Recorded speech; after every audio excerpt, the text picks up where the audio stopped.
Materi yang pertama yaitu komunikasi efektif, yaitu suatu fondasi untuk membangun komunikasi yang baik.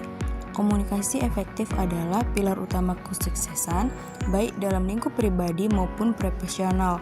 Miskomunikasi dapat menimbulkan kerugian finansial yang signifikan dan menjadi akar dari banyaknya kesalahan di tempat kerja.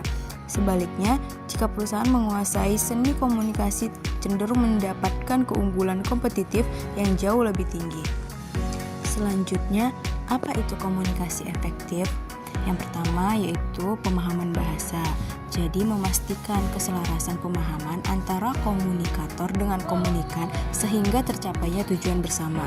Yang kedua ada alur komunikasi, yaitu melibatkan pengirim pesan, pesan itu sendiri, saluran, penerima, dan umpan balik yang konsisten.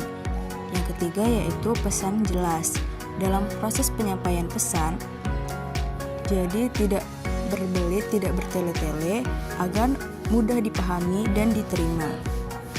Selanjutnya ada prinsip komunikasi efektif. Yang pertama, mendengar aktif. Jadi fokus 100% pada pembicara atau komunikator dapat meningkatkan pemahaman hingga 50%. Yang kedua ada kejelasan pesan, yaitu menggunakan bahasa yang sederhana dan menghindari kata-kata yang tidak familiar untuk menghindari kebingungan ataupun miskomunikasi. Yang ketiga ada empati, yaitu memahami perspektif orang lain dapat membangun kepercayaan 3 kali lebih cepat. Yang terakhir ada umpan balik, yaitu mengkonfirmasi pemahaman dan memperbaiki miskonsepsi sesegera mungkin. Jadi komunikasi yang efektif itu yaitu adanya umpan balik ataupun feedback yang baik antara komunikator dan komunikan. Di slide ketiga ini kita akan membahas komunikasi verbal. Komunikasi efektif itu terdiri dari komunikasi verbal dan komunikasi nonverbal. Komunikasi verbal ini yaitu kekuatan kata-kata. Yang pertama ada tersampaian, yaitu memilih kata yang tepat dan disampaikan secara ringkas. Maksudnya yaitu kita menyampaikan pesan tidak bertele-tele, singkat, padat, dan jelas. Yang kedua ada nada suara, yaitu nada suara mempengaruhi 38% dampak dan interpretasi pesan.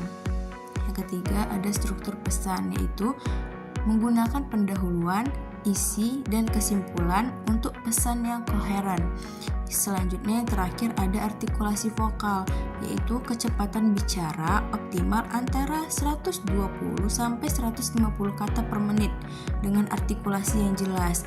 Nah, di sini ketika kita berbicara, kita harus menggunakan intonasi dan artikulasi yang jelas sehingga pesan yang kita sampaikan dapat diterima dengan baik. Komunikasi nonverbal yaitu lebih dari sekadar kata. Nah, maksudnya di sini yaitu pesan yang disampaikan lewat isyarat tubuh, ekspresi wajah, dan kontak mata yang dapat membentuk 55% makna pesan. Adapun itu yaitu bahasa tubuh, gerakan tubuh, postur tubuh, dan posisi dapat menyampaikan pesan 55%. Selanjutnya kontak mata, yaitu menunjukkan kepercayaan diri, kejujuran, dan tingkat keterlibatan. Selanjutnya ada ekspresi wajah, yaitu mencerminkan emosi kita dan memberikan isyarat yang penting. Selanjutnya ada jarak fisik, yaitu memperhatikan norma budaya dan kenyamanan pribadi dalam berinteraksi. Adapun hambatan dari komunikasi efektif yaitu kebisingan, mengganggu fisik ataupun psikologis, misalnya suara bising ataupun stres. Selanjutnya ada asumsi atau bias yang menyebabkan 60% misinterpretasi pesan karena prasangka pribadi. Selanjutnya ada filter emosional, yaitu emosi yang kuat dapat mempengaruhi cara pesan diterima dan diinterpretasikan. Dan yang terakhir ada beban informasi. Informasi berlebihan dapat mengurangi pemahaman hingga 40%. Adapun manfaat dari komunikasi yang efektif yaitu produktivitas tim, meningkat secara signifikan dalam tim yang berkomunikasi dengan baik. dan mengurangi miskomunikasi dengan tim. Selanjutnya ada kepuasan pelanggan, yaitu meningkat dengan adanya komunikasi yang transparan dan responsif. Selanjutnya ada juga penyelesaian konflik, dapat mengurangi konflik di tempat kerja melalui dialog yang terbuka dan jelas. Dan yang terakhir ada inovasi. Dengan adanya komunikasi efektif ini dapat mendorong ide-ide baru dan kolaborasi yang lebih erat antara anggota tim. Kesimpulannya, komunikasi efektif ini bukan keterampilan ataupun bakat dari lahir, melainkan kita harus dapat mengasah dan meningkatkannya seiring dengan berjalannya waktu. Melatihnya dengan kemampuan mendengar, menyusun pesan, dan kejelasan. Dan keterampilan komunikasi efektif ini dapat membuka hubungan yang lebih kuat kepada seseorang ataupun sekelompok orang, keberhasilan profesional, dan kepuasan pribadi yang lebih besar. Di materi yang kedua ini kita akan membahas tentang komunikasi antar pribadi. Komunikasi antar pribadi adalah suatu fondasi kesuksesan baik dalam lingkup pribadi maupun lingkup profesional ataupun di dalam suatu tim. Dan lebih dari 70% keberhasilan kerja tim ditentukan dari seberapa baik anggota tim berkomunikasi. Dan selain itu, hubungan pribadi dapat meningkatkan kualitas hingga 50% dengan praktek komunikasi yang baik dan efektif. Selanjutnya, kita juga harus mengetahui apa itu komunikasi antar pribadi. Komunikasi antar pribadi adalah proses kompleks pertukaran informasi, ide, dan perasaan antara dua orang atau lebih. Bukan hanya tentang kata-kata, melainkan juga melibatkan elemen verbal sekitar 35% dan non-verbal sekitar 65%. Dan proses ini terjadi dalam berbagai konteks kehidupan, mulai dari interaksi keluarga, dinamika di tempat kerja, hingga percakapan santai dengan teman, yang tujuannya adalah untuk membangun pemahaman bersama, memperkuat koneksi emosional, dan mempengaruhi pandangan ataupun tindakan orang lain secara positif. Dan mengapa komunikasi antar pribadi itu penting? Yang pertama, meningkatkan kepuasan hubungan. Komunikasi yang baik dapat meningkatkan kepuasan dalam hubungan pribadi hingga 80%. Ini berarti komunikasi antar pribadi sangat penting di dalam kehidupan sehari-hari. Yang kedua, mengurangi konflik. Di lingkungan kerja, komunikasi yang efektif dapat mengurangi konflik antar karyawan sekitar 50%. Yang ketiga, membangun kepercayaan dan empati. Dapat mendorong pemahaman yang mendalam dan ikatan emosional yang kuat antar individu. Jadi, ketika kita sudah mempunyai rasa empati kepada seseorang, maka terbentuklah ikatan emosional yang kuat antar individu. Yang keempat, meningkatkan kolaborasi tim. Sinergi dan efisiensi tim dapat meningkat hingga 25% dengan komunikasi yang transparan. Yang kelima, memperkuat keterampilan kepemimpinan. Seorang pemimpin yang komunikatif dan efektif dalam memotivasi dan menginspirasi timnya.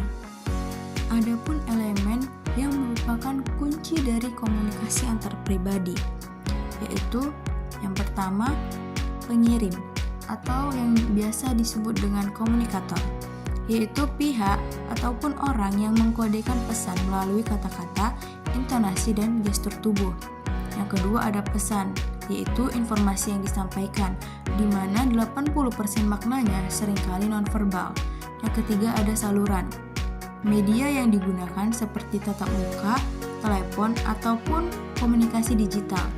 Yang keempat ada penerima, yang seringkali disebut dengan komunikan, yaitu pihak yang menguraikan dan menginterpretasikan pesan, lalu memberikan reaksinya.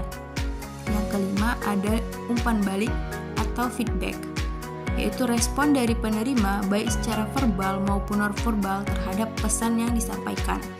Dan yang terakhir ada konteks, yaitu situasi dan lingkungan yang dapat mempengaruhi 70% makna komunikasi yang disampaikan.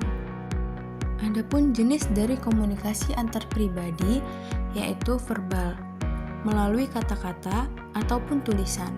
Contoh, diskusi langsung ataupun email. Selanjutnya ada nonverbal, yaitu bahasa tubuh, ekspresi wajah, kontak mata yang dapat memberikan pesan makna 55% dari komunikasi.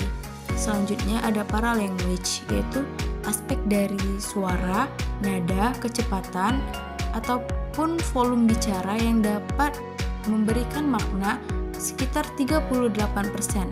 Selanjutnya ada mendengarkan aktif, yaitu proses dari memahami pesan, bukan hanya sekadar mendengar. Dan yang terakhir ada asertif, yaitu kemampuan yang mengekspresikan diri dengan jelas, jujur, dan tetap menghormati orang lain. Adapun hambatan dari komunikasi yaitu yang pertama, persepsi yang berbeda.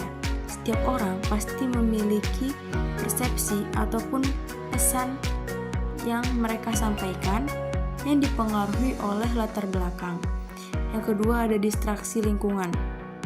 Dari kebisingan, gangguan visual, ataupun interupsi yang dapat mengganggu fokus komunikasi.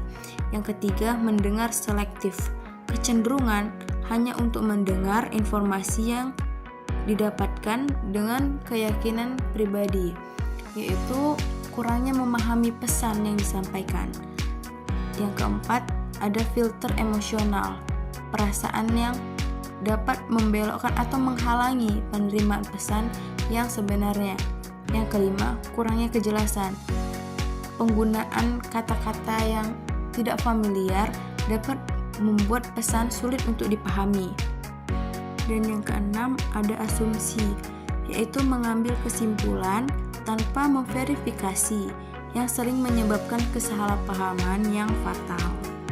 Jadi kesimpulannya, komunikasi antar pribadi ini sangat penting di dalam kehidupan kita sehari-hari, yang dapat meningkatkan kualitas hubungan pribadi dan kinerja profesional. Adapun cara-cara untuk meningkatkan komunikasi antar pribadi yaitu dengan mendengarkan secara aktif dan empati di dalam setiap interaksi. Dengan begitu, kita dapat membangun pemahaman melalui komunikasi yang efektif dan bermakna. Selanjutnya materi yang akan dibahas yaitu tentang komunikasi massa. Pengertian dari komunikasi massa itu sendiri adalah proses penyampaian pesan secara luas dan heterogen yang mampu menjangkau jutaan orang, membentuk opini publik, dan memfasilitasi dialog sosial di seluruh dunia. Biasanya media yang digunakan seperti media elektronik, contohnya televisi, media cetak, yaitu koran ataupun majalah, dan new media seperti internet.